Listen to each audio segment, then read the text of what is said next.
I want to thank all of you on behalf of Forbes, welcome you for being here today.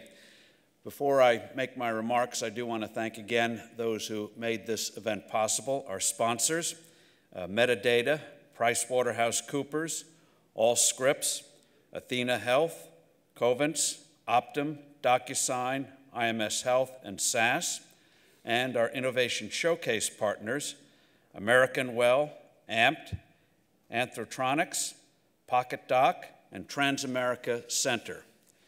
Well, as you all know, which is the reason why you're here today, we're in an extraordinarily exciting era for healthcare.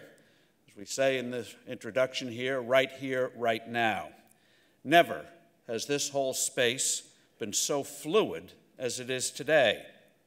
And several factors have come together to create what you might call the perfect storm of what Schumpeter labeled creative destruction.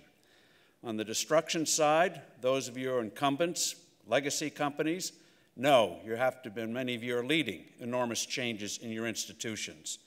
That's why what makes it so anxious is there's no playbook. This is all new. So we in the media feel your anxiety and pain. We're going through the same thing.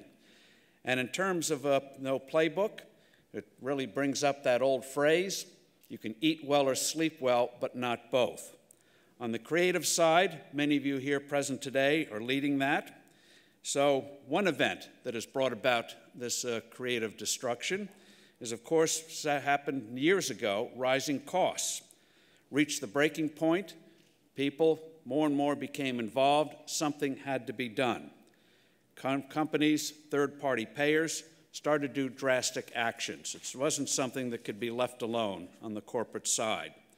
It was an expensive system, is an expensive system. Yet, as we all know, there are huge gaps, most famously the uninsured. So the Affordable Care Act was supposed to help take care of this, but it's having unintended consequences, another factor in this perfect storm. The traditional employer-based system is being undermined, being transformed, in a way that I don't think even the architects of the Affordable Care Act really realized. The ACA is accelerating, shifting more and more decision-making to consumers. The huge new stress on Medicaid is also prompting the hunt for ways to cope. And what you're going to see in the next Congress, for example, on the insurance side, is a push to have what is called nationwide shopping for health insurance, breaking down the traditional state-by-state approach. With the new Republican Congress, that'll be pushed. The president will probably veto it, but it'll be a huge issue in the 2016 campaign. And of course, another huge factor is what we're gathering here today. High-tech, big data, smart data, whatever you want to call it.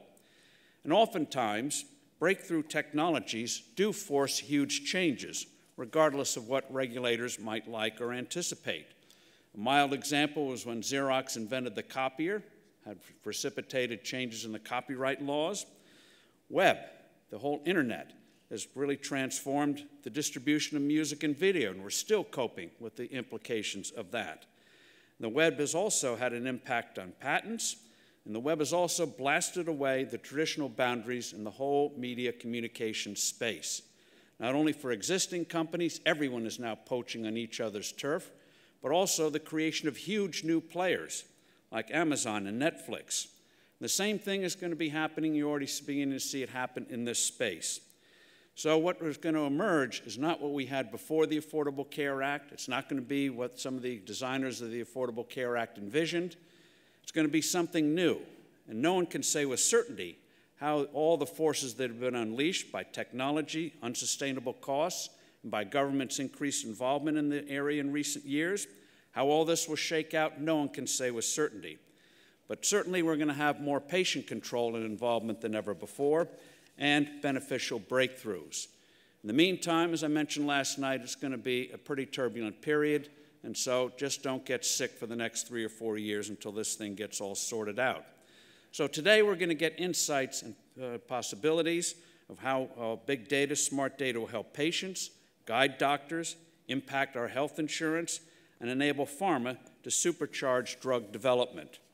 As Matt indicated, we're going to begin this morning with Patrick and John Chen and Tim Kelsey discussing how big data and digital is impacting healthcare and fighting some diseases. It's going to be an extraordinary lively discussion. Then we'll discuss new immune treatments and advances in genetic technology. Can cancer be vanquished?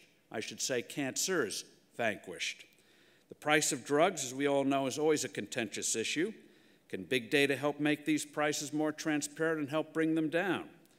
The next question, who owns your data? Huge implications on that. You, your hospital, your insurer, that issue will be addressed. Then the issue of using data to improve the health of every person an insurer covers will also be addressed. For instance, how can artificial intelligence help insurers? Next, electronic health records will be discussed. There's no question that pen and paper records of the past are gone, but will electronic health records currently be a help or a hindrance? The way we approached it is something I don't think any other industry, if you want to call this an industry, would have done it, because the peculiarities of healthcare was not done, at least initially, in the way that it should have been done. But vendors and the physicians that use them will discuss it. Then we'll have lunch to make sure that you don't have any post-lunch sleepiness. We're going to have PwC outline the top 10 industry trends for 2015. And following on last night's discussion, we'll then have a discussion, how do we prevent the next Ebola? After that, our senior editor, as Matt mentioned, talk about a reality show. We're going to see Matt stripped as never before, legally, but it's going to be quite something. I'm not sure he knows quite what is going to be revealed. I'm glad he's doing it, not me. Even though I'm not running for anything, I'm not into that kind of public display. But in the name of science, Matt is doing it. So then we get to the question of how will data be collected on you and me automatically in real time. We'll touch on that in the first panel and then later after lunch again. And more importantly, what do patients think of the data revolution? We're going to have 3 fascinating stories.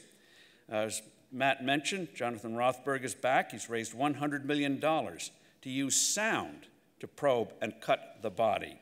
And finally, if you think your 401k or pension plan is in ill health, we come to the rescue.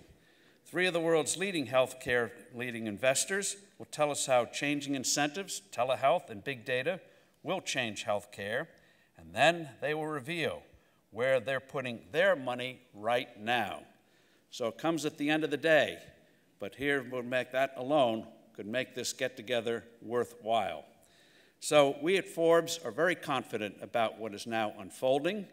We think that through this turmoil, an industry, as I mentioned last night, that's seen as a huge liability, will become an enormous growth industry, that it won't be seen as breaking governments, breaking companies, breaking insurers, but actually we're going to finally get the full promise in this area, which economists 60 years ago thought was not possible, and that is what you see in other areas, that is more for less, turning scarcity into abundance, and making breakthroughs coming from quarters that no one can imagine. With that, we'll start with our first panel. So I'd like to call out Patrick, John, and Tim, and we'll get the show going. But thank you very much for being part of it.